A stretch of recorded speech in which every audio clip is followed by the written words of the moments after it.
Yeah, thank you guys for having me here today to talk to you. I'm very flattered, but hopefully I'll be able to provide some nuggets of wisdom for you. So who am I? I'm Ronan Backway. I'm a chartered financial planner. So that means basically I help people achieve their goals and objectives through helping them manage their finance and helping them to prioritize on that sort of stuff.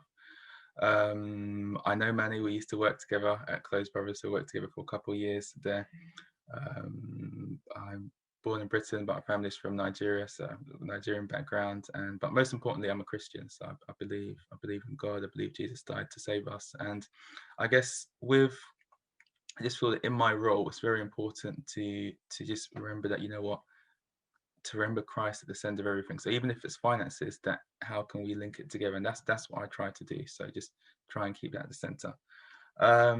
So yeah, so today's session, as I said, I'm going to talk to you 6 ways how we can improve our finances. It's just some tips I put together to how we can level up on our finances. And so how I want it to be is, I don't have slides or anything, so if you're able to take notes, I'll send you resources afterwards. And I want it to be interactive, so it won't be me talking to you for 20 minutes. I'll talk for a little bit, and then if you've got like questions, we can talk about it, and then I'll move on to the next bit. So, and then if there's any questions at the end, we'll go from there. So cool, let's get it going. So I think the first thing, if we want to improve our situation, finances, life in general, is that we need to have a plan. We need to have a plan. If you don't have a plan, you tend to fail. And so to have that plan to be viable, it needs to be written down. So when I'm talking about these things, I like to use Bible verses. So in Habakkuk 2 verse 2, it says, "And the Lord answered me, write the vision, make it plain on tablets, so he may run who reads it." So that if you want to achieve something, it needs to be written down. It needs to be there in black and white, so that you know what you're aiming for. If you don't write it down, it's a wish. It's not really a plan anymore. Um, so that writing down and having a plan leads into number one, which is establish a budget. The first thing is to establish a budget. And so by that I mean, do you know how much you've got coming? Do you know how much you've got coming in each month, or do you know how much you've got going out? If you don't know these numbers, then that is a big problem. You need to know how much you got going in, how much you got coming out. So a good way to do that is to go through your last 3 months bank statements and to know, okay, how much have I got going in, what my expenses, and then that's a starting point. Once you know that, then you can use the Money Advice Service has a good online budget calculator. Also, Money Saving Expert have one as well. So there are tools you can use to get it. So that's the first thing. Make sure you get it done. I can't stress how important it is, because if you don't have a budget, if you don't have a plan, you're heading nowhere fast. So it's really, really important you have a budget and that's written down. Additionally, if you have a significant other, it's very important that you talk that through with them, that you're on the same page, so that things just work better. So, okay, now you've discovered where all the money is going and how it's going. You might think, okay, how much should be going in each area? So how much should I be spending on X, Y, and Z? And so a simple rule or simple plan I like to follow is the 50-30-20 rule. So that's to say 50% of your income should go on your needs. So things that's like mortgage, your utility bills, council tax. So that's 50% of it. 30% should go on your wants. So that could be eating out, going to the cinema, or if you're a nerd like me, like video games, so PlayStation. So that's 30% of your income. And 20% should be put towards savings and debt repayment. So that's your pensions, your ISAs, overpaying on credit cards. So that's like a nice division of money. Like sometimes it doesn't work like that exactly, but it's a nice rule of thumb. So what does that look like in practice? So assuming you have £2,000 net income, there's something I'll come to, which is because, as I said, I'm a Christian, so I believe in tithing. So let's assume you tithe and you pay 10%, which is £200 to God, because that's his. Then that leaves £1,800. So 50% of £1,800 is 900.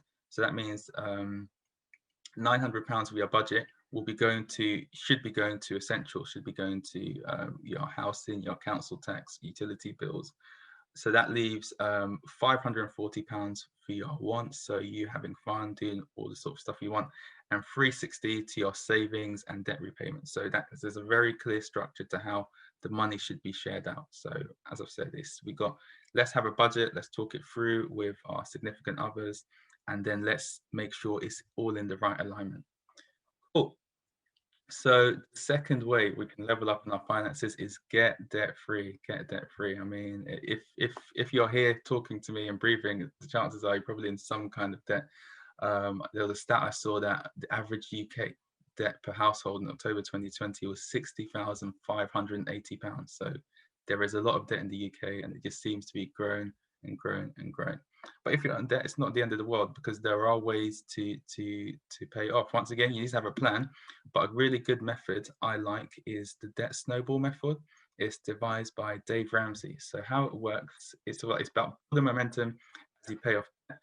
So how it works is that you list your debts from the smallest to the largest size, regardless of interest rates. So you've got all these sorts of debt, but for example, one might be 500, one might be 2,000, one might be 3,000. But what you do is, okay, you start with the £500 debt, but obviously you're making minimum payments on all of them, because if you miss them, then that's a real problem. But you're making the minimum payments on all of them. But what you do is that you attack the smallest one first. So for example, you have 3 or more thingies, but you know what you say, I'm going to get rid of this £500 one. So you pour all your resources into paying off that £500 one, then it's gone.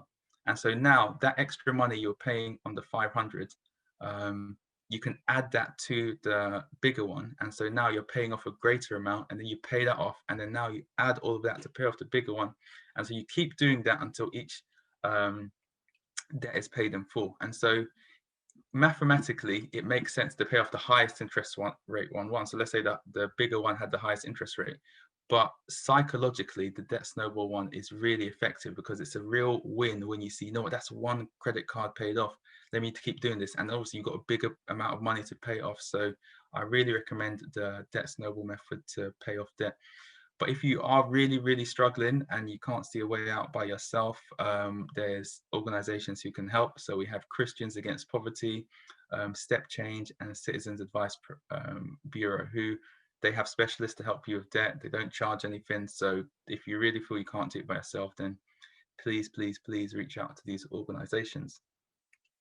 So third way is to build a savings plan. This is very, very, once again, part of planning, but build a savings plan. So before doing that, you need to have an emergency fund. So if something goes, obviously you've seen with Corona, anything can happen. So you need to have an emergency fund, and the recommended amount is 3 months of expenditure. So that's to say, if your expenditure each month is £1,500 a month, you should have £4,500 saved up in cash. And that might seem a lot, but if you build it gradually, you'll get there. I mean, even if you can't get there, Dave Ramsey says at least have £1,000 like somewhere if in case of emergencies. Even if you can't get to the 3 months expenditure, which is the recommended minimum, have at least some sort of emergency savings there.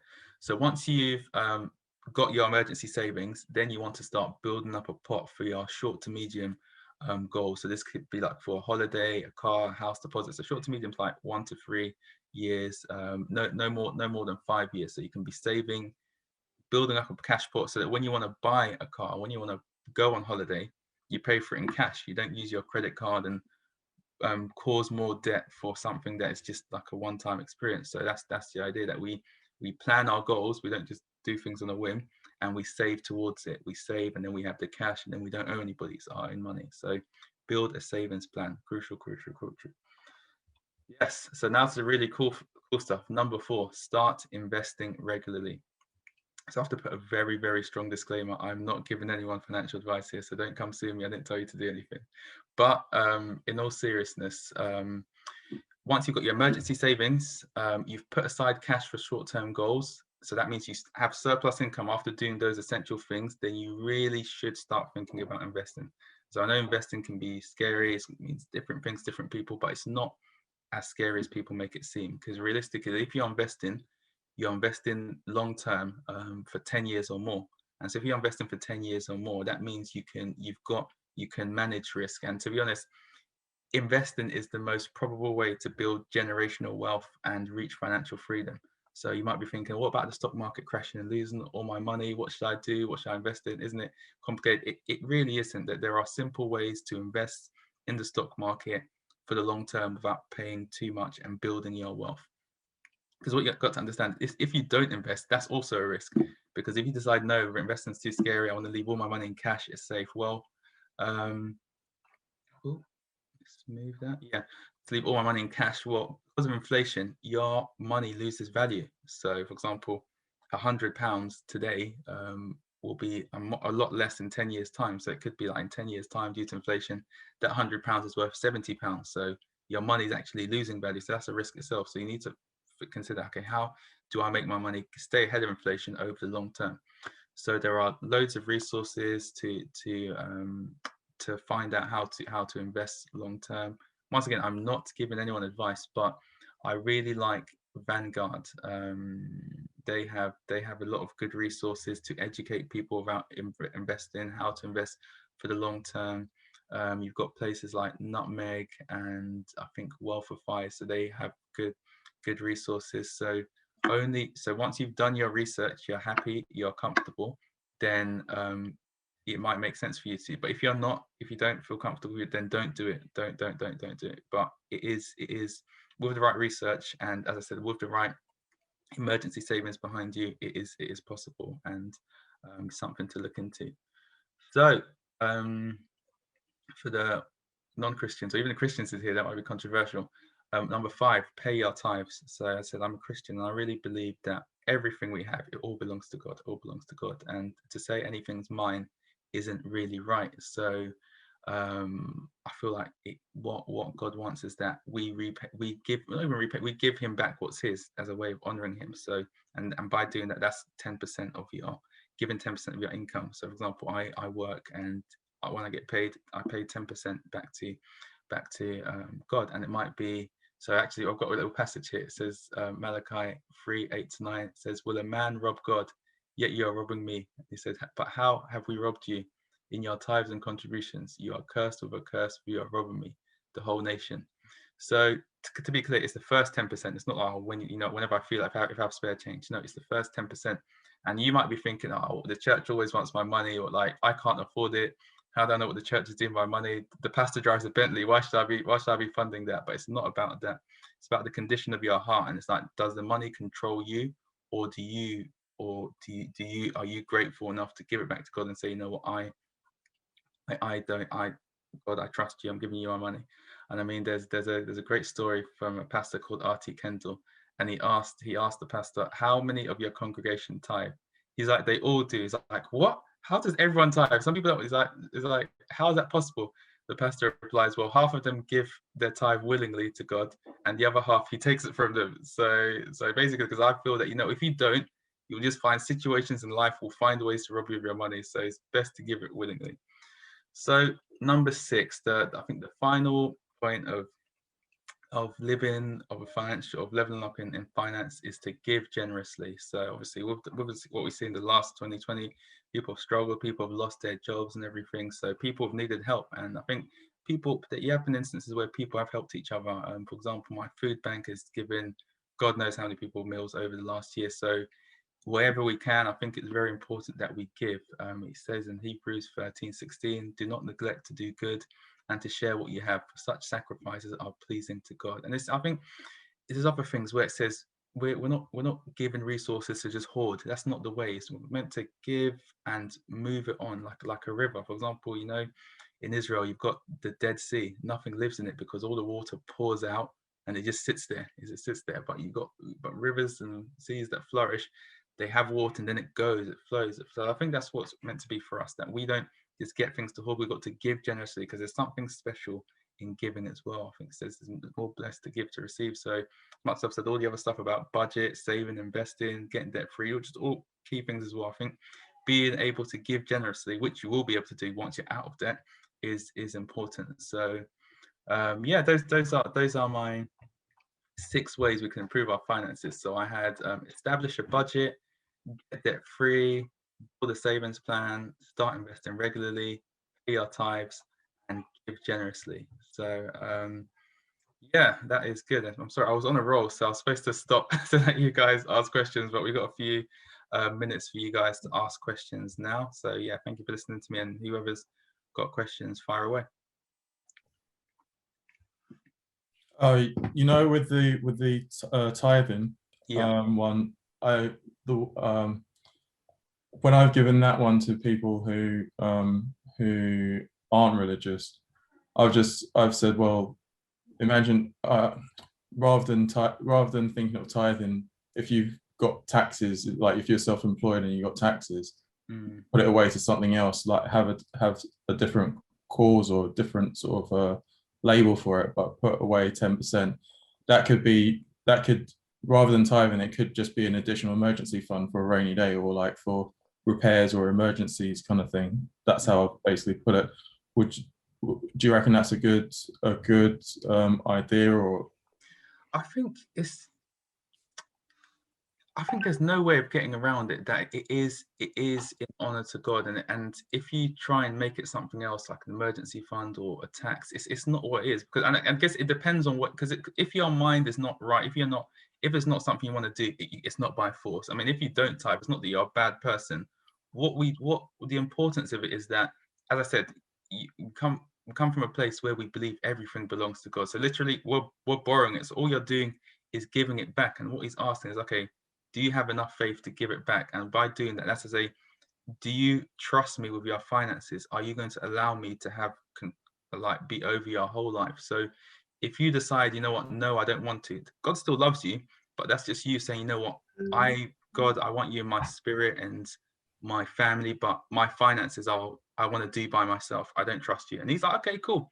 I'll leave you to yourself. That's I still love you, but it's fine. So it is strict, well, not strictly, but it is, I think it is, if you're going to honor him, you've got to honor him properly. That, you know what, I believe in you, I'm going to give you 10%, and that's it. And if you don't, then you don't. But obviously, yeah, it's okay, that's a conscious choice, basically. Could someone give it to donations, like a charity then?